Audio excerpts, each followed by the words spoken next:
Well, the great salami Subway sandwich caper is over. And so with it, our long national nightmare. All kidding aside, Sean Dunn, former paralegal for the Department of Justice that had a neatly wrapped salami Subway sandwich filled with onions and mustard, which he tossed at a Custom and Border Patrol officer, has been acquitted in less than 3 hours by a jury in the D.C. Courts, federal court no less, as they munched on, wait for it, sandwiches to deliberate his fate. And the closing argument given by Sean Dunn, who's a hero now in D.C., with Banksy-like images of him in silhouette, tossing a Subway sandwich on graffitied walls all over D.C. This might be, and I've been doing this a long time, I've done dozens of jury trials, this might be one of the finest closing arguments and opening statements I've ever heard. And I'm going to invite her on the show because I was so impressed by it. His lawyer, who looked at the jury, Julia Gatto, and said the following to obtain her acquittal for her client. He did it. He threw the sandwich. And now the federal U.S. attorney prosecutor wants to make a federal criminal case out of it. I don't know if she sat down right after that, but she could have. All that was left for the U.S. attorney in the room, the assistant U.S. attorney, was to stand up and go, put aside your feelings about Donald Trump and try to convict this guy in a misdemeanor. Now, remember, Sean Dunn was actually, they wanted to indict him for a felony of assault on a federal officer because of the Subway sandwich toss. And the federal grand jury in D.C., just as it has done about 8 or 9 other times with Jeanine Pirro's crackerjack Department of Justice force in D.C., said nope. And they would not indict. That's the problem the Department of Justice is having. Look, this is the second time in one day that either a jury or a judge didn't believe a government witness. And when you lose your credibility, when you lose your veracity, your ethics, your candor, your authenticity, you're done. You're dead. The Department of Justice might as well cash it in. They're done. You got Judge Ellis today, who said out loud in Chicago, I have an earlier hot take up on this right now, in ruling in a 95-minute presentation of her preliminary injunction against the Trump administration, found that the head of the Border Patrol operating in Chicago with the National Guard lied under oath. We have a word for that. It's called perjury. And we have a word or a concept for somebody in the Department of Justice that allows that testimony to go on the stand. We call that suborning perjury. So Greg Larimore, who's a Border Patrol agent in the Sean Dunn salami sandwich case, I'm getting hungry already, he testified that the sandwich in question exploded all over his chest, and he reeked of onions and mustard. Oh my God. That's the assault? The grand jury said, the jury said, munching on sandwiches during deliberation time.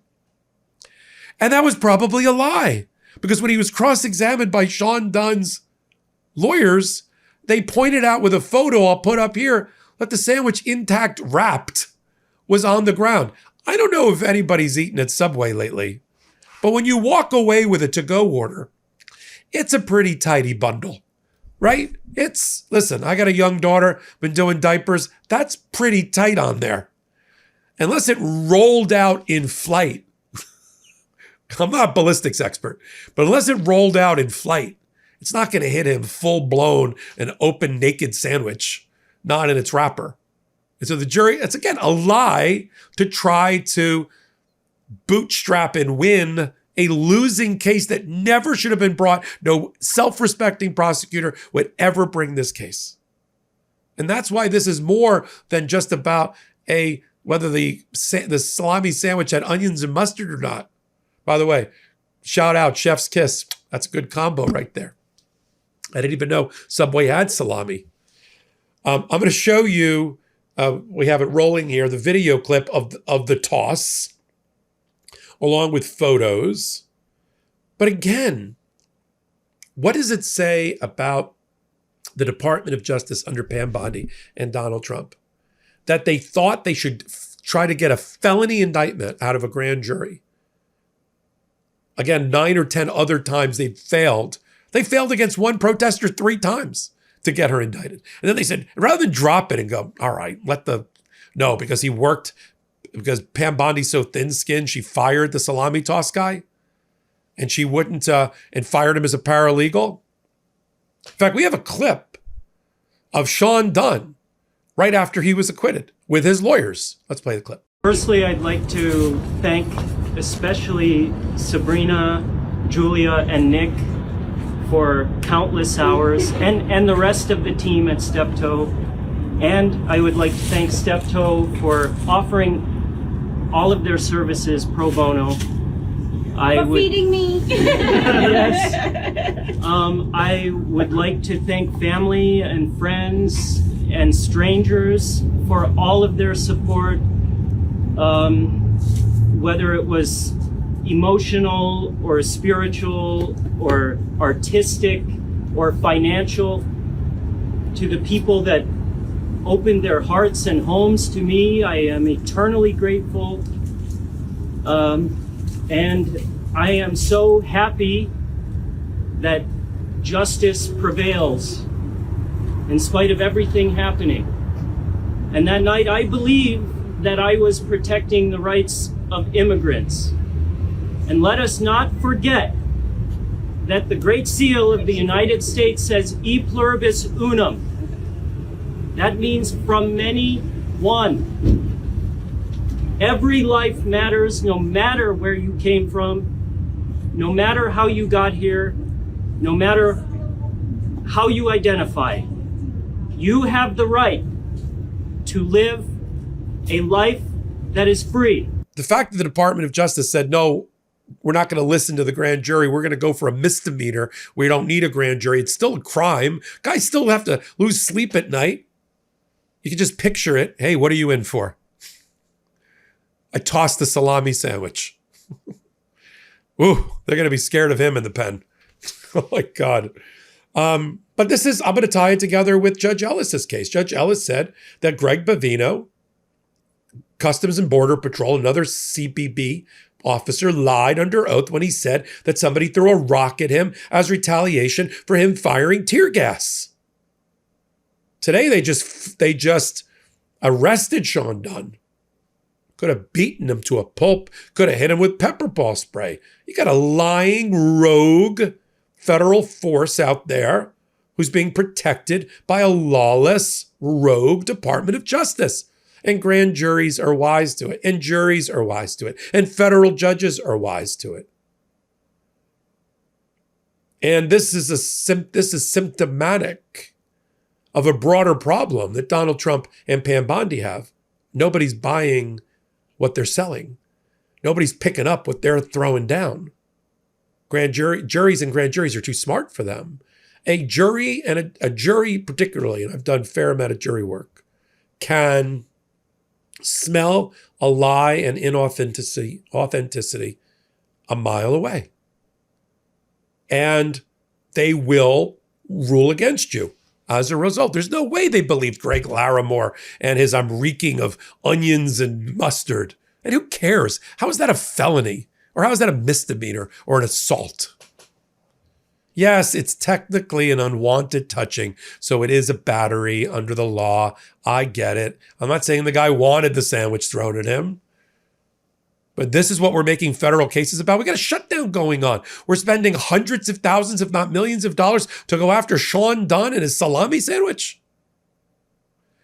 And I just think this has been an epically bad week for Donald Trump and a great week for justice. Just this week.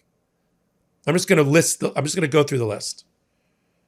Judge Immergut in Portland issues her preliminary injunction on the way to a permanent injunction tomorrow to stop National Guard from being used in Portland, Oregon.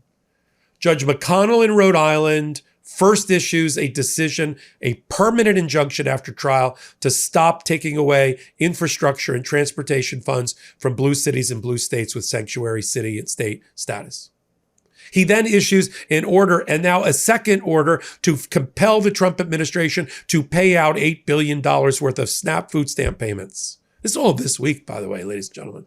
Judge Ellis issues in Chicago a preliminary injunction against the attack on the clergy, on First Amendment protesters, on veterans and members of the media and press from being attacked viciously without justification that shocked the conscience, in her words, by federal law enforcement.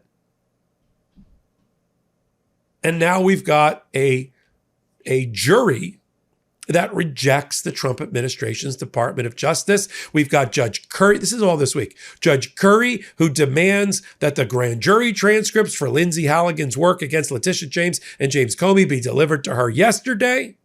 We got a magistrate judge who this week ordered every piece of scrap of paper that the Department of Justice has related to James Comey get turned over immediately, and that he was shocked that they were prosecuting first and investigating second, and he was going to put an end to it. That's this week. And I haven't even talked about the Supreme Court having, let's just say, a jaundiced view, including the Trump appointees, to his tariff plan. It's all starting to work. It's all starting to turn against Donald Trump and MAGA. And then election night, one of the worst wipeouts in electoral history. A state that had a red governor turned blue in Virginia. A New Jersey female governor gets elected, who's a moderate Democrat. She flips counties that had gone red back to blue. Mississippi elects 2 Democratic delegates, of all things. 13 delegates in Pennsylvania go blue. The Supreme Court justices in Pennsylvania stay blue. Gavin Newsom banks his political career on Prop 50 and the 5 new seats maps, and he wins 64%. And that's just 1 week in November, everybody. As we get ready for the midterms. I'm glad you're here on MeidasTouch. Take a minute, hit the free subscribe button. Come over to Legal AF YouTube, do the exact same thing. Help us continue to grow these communities. So until my next hot take, update, Legal AF contribution, I'm Michael Popok. Can't get your fill of Legal AF? Me neither. That's why we formed the Legal AF Substack. Every time we mention something in a hot take, whether it's a court filing or a oral argument, come over to the Substack. You'll find the court filing and the oral argument there, including a daily roundup that I do called, wait for it, Morning AF. What else? All the other contributors from Legal AF are there as well. We got some new reporting. We got interviews. We got ad-free versions of the podcast and hot takes. Where? Legal AF on Substack. Come over now to free subscribe.